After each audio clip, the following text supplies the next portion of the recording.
रानी दुर्गावती विश्वविद्यालय का 34वां दीक्षांत समारोह पंडित कुंजीलाल दुबे प्रेक्षागृह में आयोजित हुआ।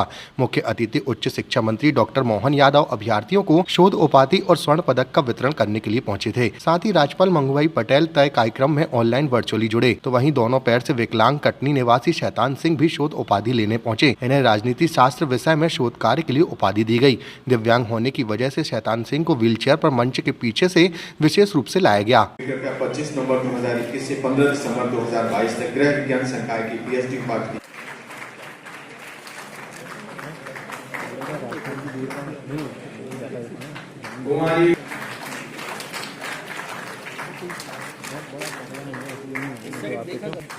जो रणनीति बनाई थी और जिस आधार पर हम काम कर रहे हैं उच्च शिक्षा विभाग में लगातार यशस्वी मुख्यमंत्री माननीय शिवराज सिंह जी चौहान के नेतृत्व में, और मुझे इस बात की भी प्रसन्नता कि महामहिम माननीय मंगूभाई पटेल साहब, उनकी पूर्ववर्ती राज्यपाल महामहिम तत्कालीन आनंदीबेन पटेल, हमने सबने तय किया था कि प्रत्येक विश्वविद्यालय में हर वर्ष दीक्षांत समारोह होना चाहिए।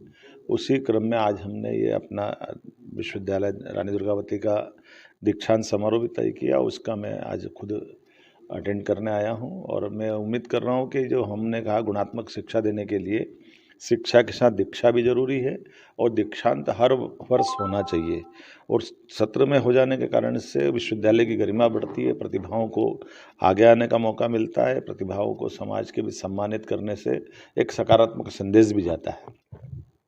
इसी के साथ साथ चूँकि युवा नीति विवेकानंद जयंती के ऊपर अवसर पर मध्य प्रदेश में माननीय मुख्यमंत्री इसको लागू करने वाले हैं, तो युवाओं के विचार क्या हो सकते हैं उसको अधिकतम जनता के बीच में जाकर के, युवाओं के बीच जाकर, विद्यार्थियों के बीच जाकर के बात को चलाने के लिए हमने अपने पूरे प्रदेश के अलग अलग कार्यक्रम तय किए। उसमें से एक कार्यक्रम जबलपुर का भी तय किया, जब युवाओं से हम अपने उनके खुद के सुझाव आमंत्रित करेंगे।